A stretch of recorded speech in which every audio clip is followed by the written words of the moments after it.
하나님 말씀 로마서 10장 9절부터 10절까지 말씀 3페이지 맨 위에 나와 있죠. 로마서 10장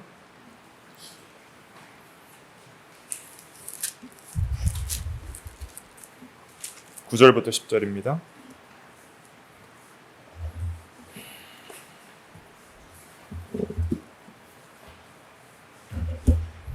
다 찾으셨으면 의미를 생각하면서 같이 읽겠습니다. 시작. 내가 만일 내 입으로 예수를 주로 시인하며 또 하나님께서 그를 죽은 자 가운데서 살리신 것을 내 마음에 믿으면 구원을 받으리라. 사람이 마음으로 믿어 의에 이르고 입으로 시인하여 구원에 이르느니라. 아멘. 이 시간은 저번 시간에 이어서 신앙생활이란 무엇인가라는 주제로 특강을 이어가도록 하겠습니다. 저번 시간에 다 하지 못했고 또 중요하게 다루어야 될 부분들이 있어서 계속 이어서 하도록 하겠습니다. 신앙은 하나님의 은혜로 우리에게 주어집니다. 중생의 은혜와 효력 있는 부르심과 믿음을 선물로 주시는 하나님의 은혜를 따라 우리가 자원하여 믿기를 시작하게 되죠. 참된 신앙은 반드시 세 가지 요소들이 같이 포함되어 있는데 그것을 우리 개혁파 신학 혹은 개혁 신학에서는 일반적으로 지식동의 신뢰라는 표현으로 세 가지 요소를 가진 신앙이 참된 신앙이다라고 말하고 있습니다. 그래서 오늘은 이 참된 신앙이 무엇인지를 좀 더 깊이 있게 살펴보고 또 우리가 신앙과 관련된 비유적 표현들을 통해서 우리의 신앙을 좀 점검해보고 더욱더 자라나는 우리가 되도록 해야 되겠습니다. 먼저는 신앙을 시작할 때 반드시 세 가지 요소들이 포함이 되는데 오늘 읽은 본문에 보면 먼저 내 마음에 믿으면 구원을 받으리라 그랬습니다. 결국 믿음은 마음을 통해 믿는 것입니다. 지식과 동의와 신뢰의 이 3요소가 작용하는 곳도 마음이죠. 자, 그러면 우리가 질문을 드리겠습니다. 마음이 무엇입니까? 마음은 무엇의 기관이에요? 마음은 영혼의 기관이다.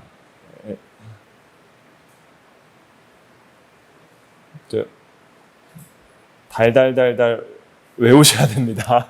이제 저랑 공부하시면서 외우세요. 마음은 뭐의 기관이에요? 영혼의 기관이다. 쉽게 설명하면 영혼의 기능이다. 이렇게 생각할 수가 있겠습니다. 우리 사람의 마음이 보이진 않지만 영혼이 보이지 않지만 그 영혼의 핵심적인 기능과 기관이 마음이에요. 자, 그러면 마음이 어떻게 작동하는지 마음의 작동의 세 가지 마음의 기능이 작동하는데 세 가지를 통해서 작동하는데 그것이 무엇이죠? 지식과 감정과 의지이죠. 지식, 감정, 의지. 지식, 저번 시간에도 했는데 감정, 의지. 이렇게 세 가지 요소를 통해서 마음이 기능을 하게 됩니다. 그런데 여기서 중요한 것은 무엇이냐면 반드시 참된 믿음이라는 것은 반드시 포함해야 될 것이 첫 번째가 무엇이냐면 지식이에요. 그 다음에 동의라는 것은 감정적 요소를 가리킵니다. 감정적으로 좋다 하면 동의가 되는 거거든요. 그 다음에 신뢰라는 것은 그것을 이제 내가 개인적으로 굳게 의지하는 마음의 선택과 더불어서 작용하는 것이 신뢰예요. 주님을 나의 구주로 영접하고 선택하고 그분만을 나의 모든 것으로 절대적으로 의지하는 것이 그 의지적 요소입니다. 그러니까 내 의지를 가지고 주님을 의지하는 거예요. 의지. 기대는 거예요. 전적으로 의존하는 것이죠. 그래서 마음으로 예수를 믿는다 혹은 하나님과 하나님의 말씀을 믿는다 할 때 믿음에 있어서 가장 첫 번째로 중요한 요소가 무엇이죠? 지식입니다. 지식. 그래서 참된 신앙은 절대 참된 지식이 없이는 발휘되지 않습니다. 이제 3페이지 위로 쭉 넘어가셔서 이제 보실 텐데, 하이델베르크 요리문답 21문을 한번 읽고 계속적으로 설명을 드리겠습니다. 21문, 참된 믿음이란 무엇입니까? 답 읽어볼게요. 시작. 참된 믿음은 하나님께서 그의 말씀에서 우리에게 계시하신 모든 것이 진리라고 여기는 확실한 지식이며, 동시에 성령께서 복음으로써 내 마음속에 일으키신 굳은 신뢰입니다. 곧 순전히 은혜로 오직 그리스도의 공로 때문에 하나님께서 죄사함과 영원한 의로움과 구원을 다른 사람뿐 아니라 나에게도 주심을 믿는 것입니다. 네, 그래서 참된 믿음은 확실한 지식과 굳은 신뢰다 말하고 있습니다. 하이델베르크 요리문답에서는 이 확실한 지식에 동의까지 포함되는 거예요. 깨달은 진리라 그랬죠. 깨달은 진리, 또 체험적 신앙, 그것을 통하여 얻어진 경험적 지식을 가리키는 것이죠. 그래서 반드시 믿음에서 없어서는 안 될 것은 지식입니다. 그래서 로마서 10장 14절에는 듣지도 못한 일을 어찌 믿으리오 그랬습니다. 우리가 무엇을 믿을 때 지식이 필요한데, 특별히 우리의 영원한 생명과 관련되어서 그리스도를 믿을 때에는 그 지식을 확실하게 가지는 것이 중요하다는 것을 깨달아야 됩니다. 그리스도가 누구신지 모르고, 그분이 하신 일이 무엇인지도 모르고, 그분이 하실 수 있는 일이 무엇인지도 모르고, 죄와 구원에 대한 정확한 지식이 없이 믿는다는 것은, 그것은 맹목적인 어림짐작일 뿐이에요. 그건 참된 믿음이라고 할 수가 없습니다. 그래서 지식이 없는 열심, 사람이 열심을 낼 수 있어요. 교회 생활 열심히 하고, 봉사 열심히 하고, 또 뭔가 이렇게 교회에서 뭔가 충성 열심히 하면 구원받을 것 같이 생각하는 그것은 어떤 면에서는 잘못된 신앙입니다. 유대인들이 그랬거든요. 로마서 10장 2절 한번 읽어볼까요? 시작. 내가 증언하노니 그들이 하나님께 열심히 있으나 올바른 지식을 따른 것이 아니니라. 이 열심은 율법에 대한 열심이 있었다는 거예요. 율법을 외적으로 순종하려는 열심이 있었어요. 율법을 순종함으로 의를 이룰 수 있다고 착각을 한 것이죠. 올바른 지식을 따른 것이 아니라 그랬습니다. 그래서 우리가 지식도 중요하고 감정도 중요하고 의지도 중요한데, 감정적인 열심만 있고 지식이 없으면 잘못된 신앙으로 나아가게 되어 있습니다. 그런데 감정은 없고 지식만 있으면 그건 또 참된 믿음이 될까요, 안 될까요? 안 되는 거예요. 감정만 있으면 잘못된 열심으로 나아가지만은, 지식이 있는데 감정이 없으면 그것은 또 온전히 순종하고 믿을 수가 없는 거예요. 그리스도를 알지만, 하나님의 법을 알지만 죄를 슬퍼하는 감정이 없어요. 전혀 죄책감을 느끼지 못하고, 죄에 대하여 슬퍼하거나 눈물 흘리는 회개가 없고, 그리스도를 알지만 그 은혜에 감격하는 감정이 없으면 어떻게 그 의지가 작동을 하겠습니까? 의지는 항상 이 지식과 감정이 바르게 작동해야지 의지가 작동하여 참된 믿음으로 신뢰하게 되어 있어요.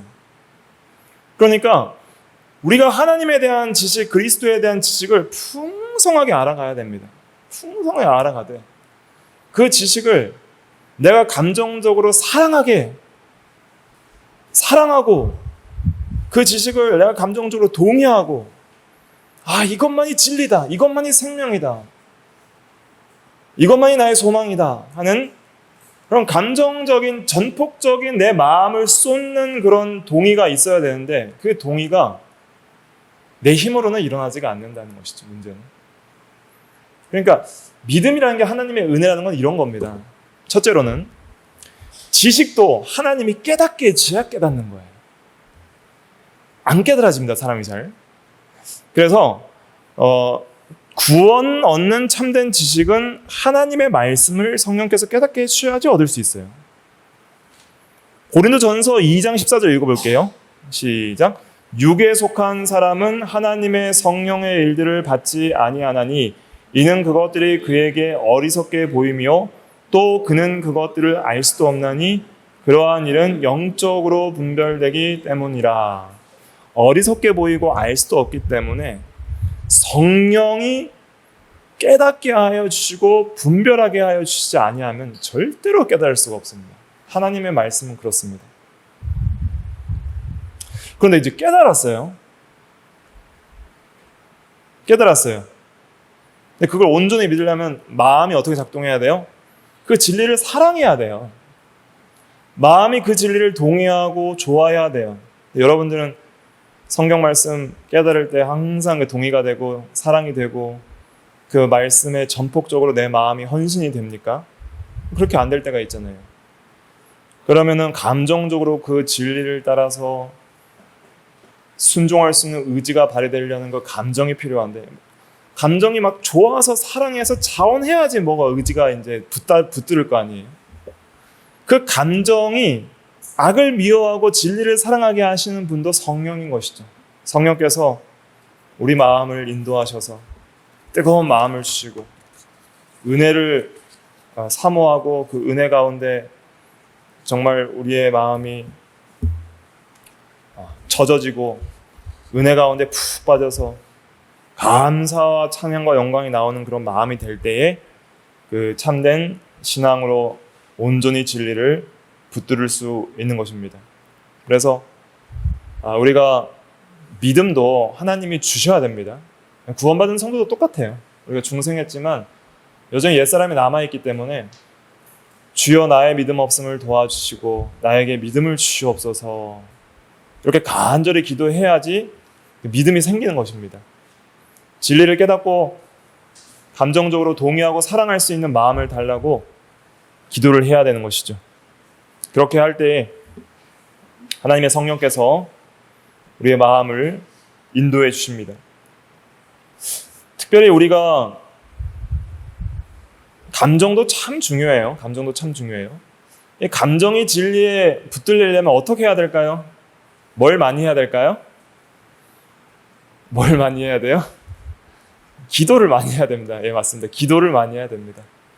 기도를 많이 하면 좋은 게 싫어지고 싫은 게 좋아져요. 이걸 꼭 기억하십시오. 기도를 하면 어떻게 돼요? 좋은 게 싫어지고 싫은 게 좋아져요. 좋아하던 죄가 싫어지고 싫어하던 하나님과 진리가 좋아지는 거예요. 신기하게 그렇게 사람이 변합니다. 진짜 기도는 심령의 변화를 가져다 주는 것이죠.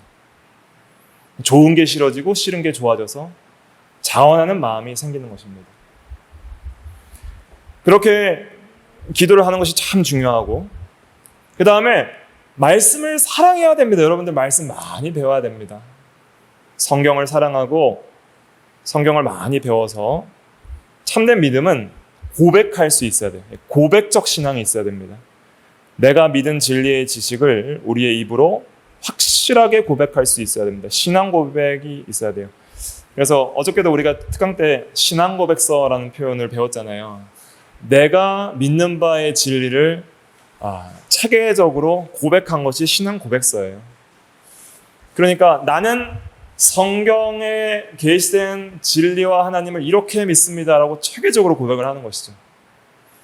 그래서 예수를 주로 시인하며 입으로 시인하여 구원에 이르느니라 그랬습니다.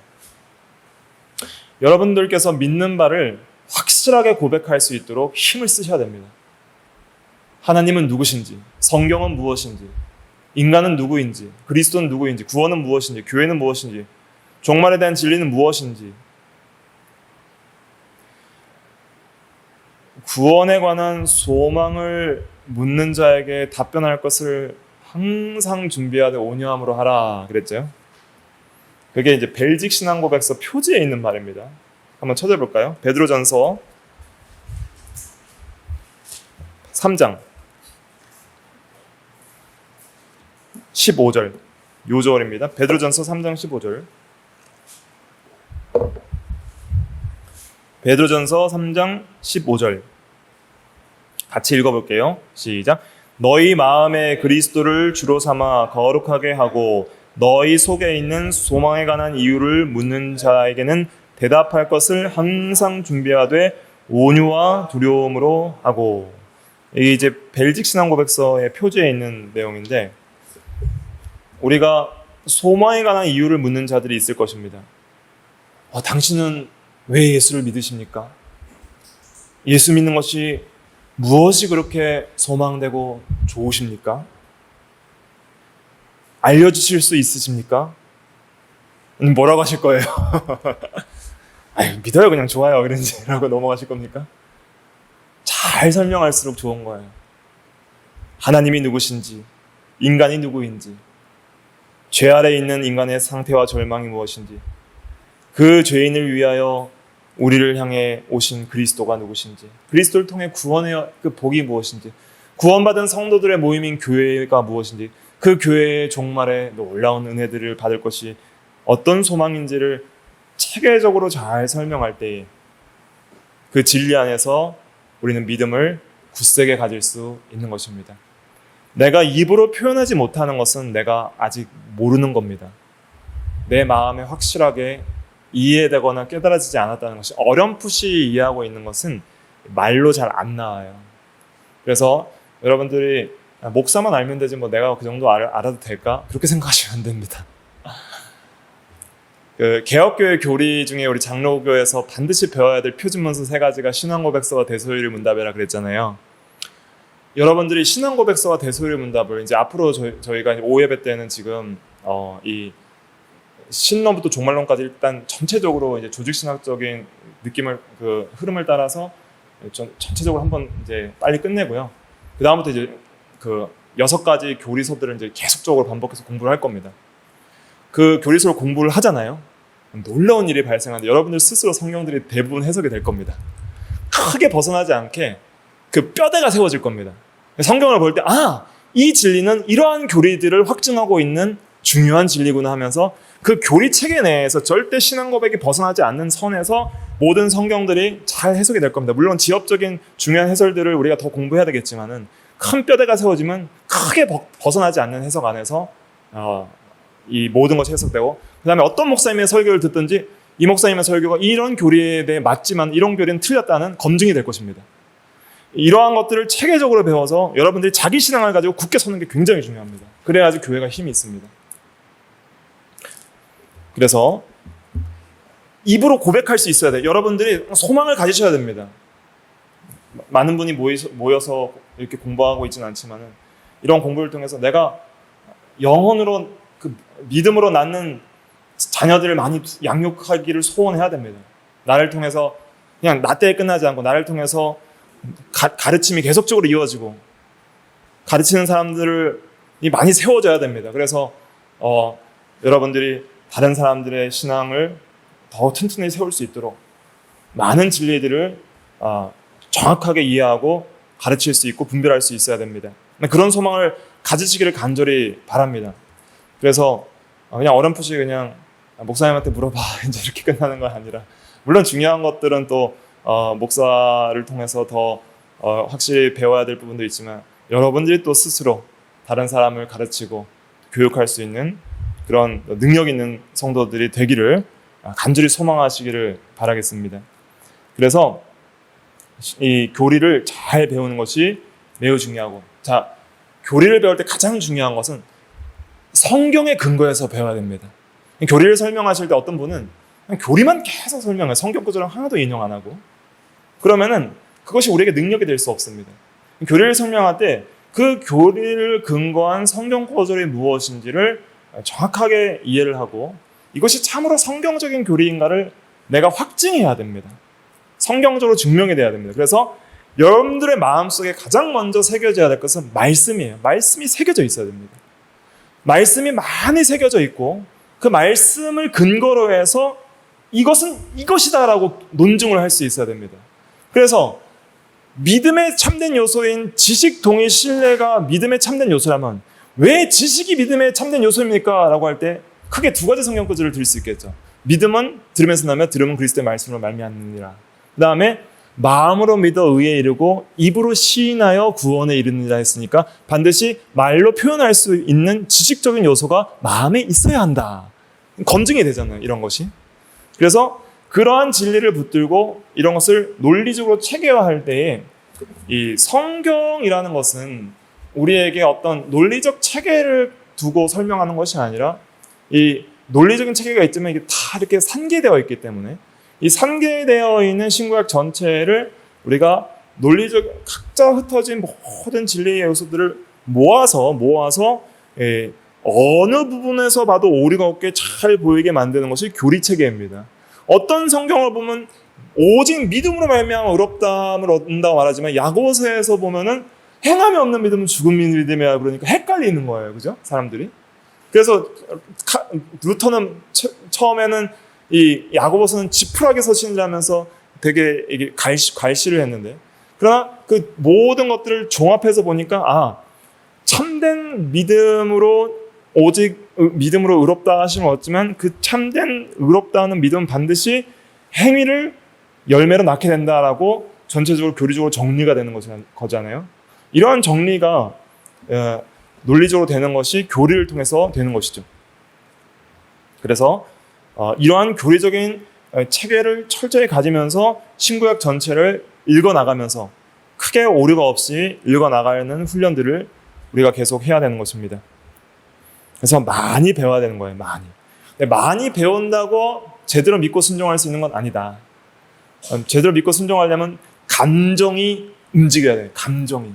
교훈의 본을 마음으로 순종하고자 하는 그 의지가, 그 감정이 작동을 해야 되는데, 마음이 뜨거워지려면 어떻게 해야 돼요?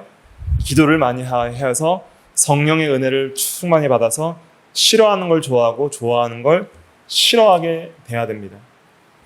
그래서 항상 이렇게 기도를 잘 할 때 성령께서 마음이 뜨거워지게 하십니다. 진리를 배울 때도 마음이 뜨거워져요. 그래서 예수님께서 엠마오로 가는 두 제자에게 성경을 풀어주실 때 우리의 마음이 뜨겁지 아니하더냐 그랬죠. 진리로 마음이 뜨거워져야 되고, 그 다음에 사도행전 2장에 보면은 그 초대교회 성도들이 합심하여 기도할 때 성령께서 뜨거워지게 하고 땅이 진동하도록 그렇게 뜨거운 역사를 주었고, 불길 같은 성령의 감동하심을 충만하게 받아 담대하게 하나님의 말씀을 선포하는 그런 일들이 있었죠. 그래서 말씀과 기도가 참 중요한 것입니다. 말씀으로 진리를 깨닫고 마음이 뜨거워지고, 기도로 성령의 감동하심을 받아 또 성령의 인도로 진리를 확실하게 깨닫고 체험하고 마음이 뜨거워지고 같이 가는 거예요. 같이 가는 거예요. 말씀 기도 같이 가야 되고 진리와 성령 같이 가야 됩니다. 그래서 그렇게 될 때에 이제 지식과 동의가 바른 참된 믿음으로 작용할 때에 의지가 굳게 신뢰하는 거예요. 의지가 굳게 신뢰. 하나님만이 나의 생명입니다. 예수 그리스도만이 나의 참된 구원의 주이십니다. 내가 주님만을 사랑하고 주님만을 의지하기를 원합니다 하는 그러한 참된 신앙을 가지게 되는 것입니다. 그래서 우리가 많이 느끼는 게 중요하고 깨닫는 것이 중요합니다.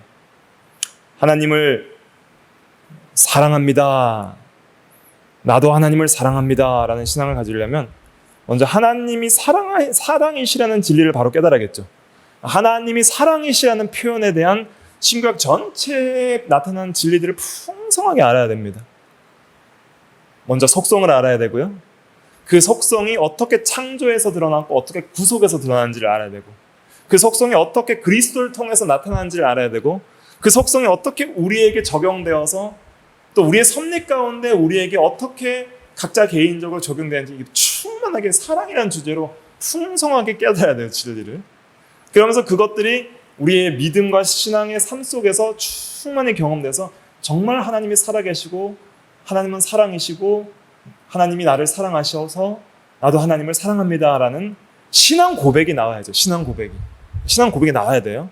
그래서 반드시 이 체험적인 신앙과 경험된 진리는, 깨달은 진리는 반드시 고백적으로 나올 수밖에 없어요. 입이 터져서 나오게 되어 있어요. 누가 뭐라고 안 해도 나옵니다. 특별히 이제 기도 시간에 그게 나와야 돼요. 기도 시간에 하나님에 대한 감사 기도 통해서 터져 나와야 돼요. 터져서 막. 그 모든 교리적 지식들을 총동원해가지고 신앙 고백이 터져 나오고, 그 신앙 고백이 터져 나온 것을 우리가 이제 다른 사람에게 가르칠 수 있는 것이죠. 진짜 하나님 살아 계십니다. 이렇게 할 수가 있어야 됩니다.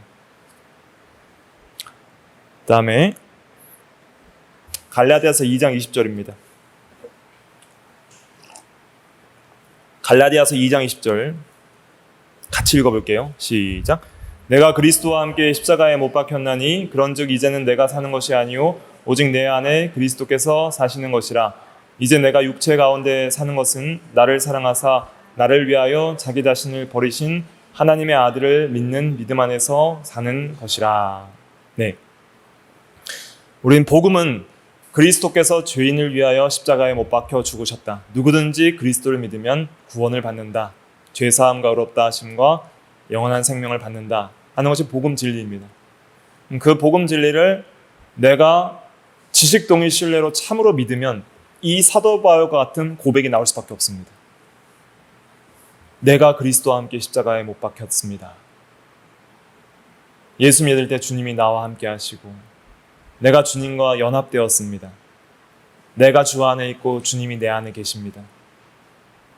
주님이 죽을 때 나를 대신하여 죽었기 때문에 나도 주와 함께 죽었습니다. 그래서 나도 주와 함께 죄에 대하여 죽어서 죄의 사함을 받았고 실제적으로 이제는 죄의 지배로부터 죄에 대하여 죽어 죄의 지배로부터 벗어났습니다. 그런 고백이에요. 이제는 내가 주와 함께 죄에 대하여 죽었으니 이제는 내가 사는 것이 아니라 주님께서 내 안에 사시는 것입니다. 물론 내가 살죠. 내가 살지만 여러분들 주님 없이 살면 아무 소용 없습니다. 내가 하루를 믿음으로 살아내고 거룩한 순종의 삶을 살려면 내가 구원받아서 중생한 세 사람이 있어도 소용없어요. 내 스스로 살면 소용없어요. 반드시 그리스도께서 내 안에 사셔서 그리스도와 연합된 마음으로 살아야 됩니다. 거기다 한번 적어 놓으세요. 그리스도와 연합된 마음. 네, 그리스도와 연합된 마음. 그리스도와 연합된 또 의지라고도 할 수 있겠죠. 의지. 그리스도와 연합된 믿음이라고도 할 수 있죠. 예수 그리스도와 연합되어서 주님이 주시는 마음으로 믿고 주님이 주시는 의지로 말씀을 붙들고 그렇게 살아가야지만이 우리가 믿음으로 살 수 있습니다. 그러니까 요한복음 15장에 5절에 너희가 나를 떠나서는 아무것도 할 수 없느니라는 말씀이 이 말씀이에요. 너희가 내 안에 내가 너희 안에 거하면 많은 열매를 맺지만은 너희가 나를 떠나서 할 수 없다는 것은 우리가 그리스도와 연합된 마음, 그리스도와 연합된 의지, 그리스도와 연합된 마음에서 나오는 믿음이 아니면은 우리가 하나님을 온전하게 순종하면서 살아갈 수가 없습니다. 그래서 바울은 이제 내가 사는 게 아니라 내 안에서 그리스도가 사신다. 그리스도가 내 마음을 주장하신다는 뜻입니다. 그리스도가 나와 함께 하셔서 그리스도가 이끄는 대로 내가 산다. 하지만은 이제 내가 육체 가운데 사는 것은 하지만 여전히 내가 육체의 연약성과 육체라는 것은 연약성이나 부패성을 말하는 겁니다. 사도 바울도 여전히 옛사람이 남아있고 여전히 연약하다는 것을 알고 있는 거예요. 여전히 전 연약합니다. 그러니까 그리스도가 내 안에서 사시지 않으면 나는 믿음으로 살 수 없습니다. 그리스도께서 내 안에 사시옵소서. 내가 그리스도와 함께 살고 죽기를 원합니다 하는 마음을 가지는 것이죠. 그래서 내가 여전히 연약성과 부패성을 가지고 이 세상을 살아갈 때는 육체 가운데 살지만은 그러나 그것은 내가 사는 것이 아니라 나를 사랑하사 나를 위하여 자기 자신을 버리신 하나님의 아들을 믿는 믿음 안에서 사는 것입니다. 이 믿음이 무슨 믿음일까요? 계속적으로 그리스도 안에서 살려는 믿음이에요. 그리스도와 연합된 마음, 그리스도와 연합된 믿음을 가지는 것이죠. 주님을 계속 신뢰하는 거예요. 그러니까 믿음이라는 것은 주님 내 안에 계시옵소서, 주님 내 안에 계시옵소서, 주님 나의 마음을 붙드소서. 그리스도를 믿는 믿음 안에서 산다는 것은 그리스도와 연합된 마음이 되길 원합니다. 그리스도와 연합된 마음, 그리스도와 연합된 삶, 그리스도께서 내 마음에 계시옵소서.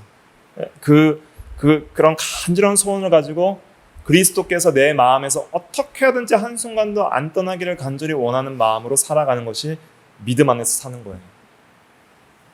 그래서 이제 에베소서 3장 17절 읽어볼게요. 시작. 믿음으로 말미암아 그리스도께서 너희 마음에 계시게 하시었고, 여기까지 볼게요. 그래서 믿음으로 말미암아 그리스도께서 우리 마음에 계시옵소서. 내가 믿습니다. 뭘 믿어요? 그리스도께서 내 마음에 계시지 아니하면 나는 살 수 없습니다. 그리스도를 절대 의지하는 거예요. 그리스도가 누군데? 나의 생명이고 부활이고 의이고 죄사함의 근원이십니다. 구세주입니다. 나를 사랑하사 나를 위하여 자신을 버리신 하나님의 아들이십니다. 내가 그분을 사랑하고 그분을 의지합니다. 주님만이 내 마음에 계시옵소서. 주님을 떠나서는 아무것도 할 수 없습니다. 이게 믿음이에요. 이게 믿음. 이 믿음을 가지면 반드시 열매가 맺히는데 순종의 열매가 맺혀지게 됩니다. 요한일서요 3장 23절 같이 읽어볼게요. 시작.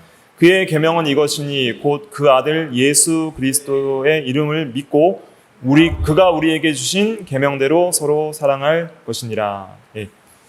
그래서 우리에게 명령한 것은 믿고 계명대로 사랑하며 순종하는 것이죠. 믿는 자는 믿으라는 것도 명령이죠. 믿는 것도 믿으라는 명령을 순종하는 것입니다. 믿으라 그랬으니까 아멘 하는 것이 믿음인데 그것도 하나의 순종이죠. 그리고 참으로 믿는 자는 계명대로 사랑하는 순종의 삶을 삽니다. 그래서 행함이 없는 믿음은 죽은 믿음이고 참된 믿음은 행함과 함께 일하고 행함으로 믿음이 온전하게 되었느니라. 어제 도표 알려드렸는데 자 참된 칭의에 대한 오직 믿음으로 말미암는 칭의에 대한 도표는 오직 믿음으로는 하고 뭐예요? 칭의다. 칭의. 믿음으로 칭의를 받는데 플러스 반드시 뭐와 함께 일하고 행함과 함께 일한다. 이것이 개혁파의 참된 오직 믿음으로 받는 칭의에 대한 도표입니다. 이 참된 믿음은 반드시 칭의를 가져오게 되고 열매로 행함과 함께 일하게 된다. 이렇게 정리를 하면 되겠습니다. 그 다음에 믿음과 회개는 따로 분리할 수가 없습니다. 회심의 두 측면이 회개와 믿음이라 그랬죠. 그래서 반드시 이렇게 참으로 그리스도를 의지하는 데 있어서는 지식적으로 그리스도를 아는 것과 더불어 지식적으로 우리는 회개에선 뭘 알아야 돼요? 죄를 알아야 돼요. 죄. 율법과 죄를 알고 그 다음에 감정적으로 그리스도를 사랑하는 동시에 죄를 미워하는 거예요. 의지적으로 죄에서 돌이키는 동시에 의지적으로 그리스도만을 붙드는 거예요. 자, 지식적으로 그리스도도 알고 죄도 알아야 돼요. 감정적으로 그리스도를 사랑하고 죄를 미워해야 돼요. 의지적으로 그리스도를 붙들고 죄를 떠나야 돼요. 같이 가는 겁니다. 그래서 이것이 함께 회심인 거예요. 회개 없는 믿음 있을 수 없고 믿음 없는 회개 있을 수 없습니다. 두 개는 반드시 같이 가게 되어 있습니다. 오늘날 대부분의 이 CCM들이나 많은 이제 복음주의권에서의 가벼운 값싼 복음적 설교에 보면은 죄에 대한 강조와 회개에 대한 강조가 빠지고 믿으면 항상 구원 얻고 항상 사랑의 하나님이니까 누구든지 믿으면 항상 좋다만을 강조하잖아요. 죄 짓고 살아도 좋은 거예요. 죄 마음껏 지어도 하나님은 사랑이시니까 감사합니다 그러는 거예요. 그러니까 어떤 교회에서는 남편이 있는 여집사가 남자친구가 생겨서 감사합니다라는 감사헌금 한다잖아요. 말이 안 되는 일이죠. 말이 안 되는 일이죠. 반드시 그리스도에 대한 사랑은 죄에 대한 미움과 같이 가게 되어 있고 그리스도에 대한 바른 지식은 죄에 대한 깨달음과 같이 가게 되어 있고 복음에 대한 확실한 진리는 율법에 대한 철저한 순종과 같이 가게 되어 있는 것입니다. 두 개가 떨어져서 움직이는 것은 뭔가 문제가 있다는 뜻입니다. 뭔가 문제가 있다는 거예요. 바른 믿음이 아니죠. 마지막 신앙의 활동을 서술하기 위해 사용된 비유적 표현들 한 10분 남았는데 잠깐 살펴보고 마치겠습니다. 신앙은 그리스도를 바라보는 영혼의 눈입니다. 과거의 모세시대 때 백성들이 민수기 21장 9절에 보면 하나님께서 백성들이 원망하고 불평하고 죄를 지으니까 하나님께서 그 불뱀을 보내서 물려 죽이게 그렇게 형벌을 내리셨습니다. 그때 이제 모세가 백성을 위해서 기도하니까 불뱀을 만들어서 장대 위에 매달아라. 물린 자마다 그것을 보면 살리라 그랬습니다. 그래서 매달았는데 다 쳐다봤을까요? 안 봤을까요? 불뱀한테 물린 자마다 놋뱀을 쳐다보면 살리라 그랬는데 쳐다본 사람만 살았어요. 다 쳐다본 건 아닙니다. 쳐다본 즉 모두 살았더라 그랬는데 모두 쳐다본 것은 아니고 쳐다본 사람이 산 것이죠. 그러니까 이것은 앞으로 인자가 오셔서 그리스도가 오셔서 우리를 위해 십자가에서 달리실 것을 예표하는 행위였죠. 우리가 신앙이라는 것은 그리스도를 바라보는 것과 같습니다. 그리스도만이 나의 구원입니다 하고 바라보는 것이죠. 근데 이 영혼의 눈이라는 표현에 있어서 루이스 볼코프는 잘 설명하는데 신앙의 3요소가 잘 들어있다는 거예요. 먼저 지각의 행위, 놋뱀이 있다는 것, 지식적으로 이제 먼저 지각하는 것이죠. 그 다음에 주목하는 행위, 의지하는 것이죠. 살기 위해서 선택하고 바라보는 것. 그 다음에 그렇게 집중했을 때 기뻐하는 것, 만족하고 기뻐하는 것, 감정적 요소. 그래서 이 바라보는 것은 지정의 모든 그 마음의 작용들을 다 포함하는데 먼저 바라보는 대상에 대한 지식과 그 대상을 좋아하고 사랑하는 마음과 그 대상을 의지하고자 하는 의지적 행위가 다 포함이 되는 것이죠. 그래서 히브리서 12장 2절 굵은 글씨만 읽어볼까요? 시작. 믿음의 주요 또 온전하게 하시는 이인 예수를 바라보자.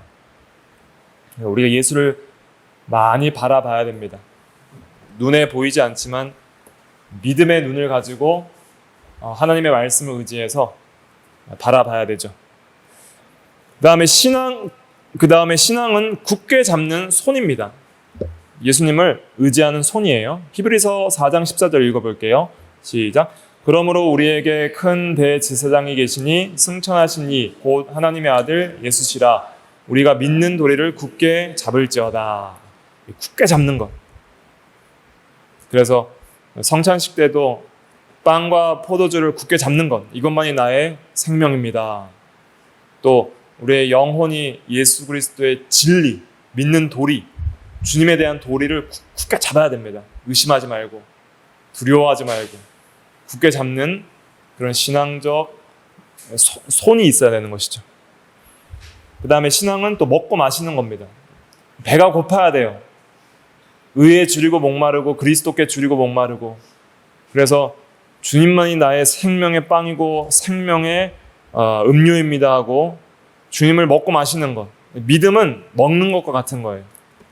밖에 있는 그리스도를 내 안으로 영접하는 것처럼 그렇게 먹듯이 믿는 것. 그래서 나의 것으로 소유하는 것. 그리고 나의 영양소가 되고 나의 생명으로 삼는 것이 믿음입니다. 이 영혼의 입이죠. 그 다음에 신앙은 사망을 피해 생명을 얻을 수 있는 안전한 곳으로 달려가는 영혼의 발입니다. 그래서 잠언 18장 10절을 읽어볼게요. 시작. 여호와의 이름은 견고한 망대라 의인이 그리로 달려가서 안전함을 얻느니라. 자주 달려가십시오. 마음으로 달려가야 됩니다. 나의 피난처, 구원의 반석으로 달려가시고.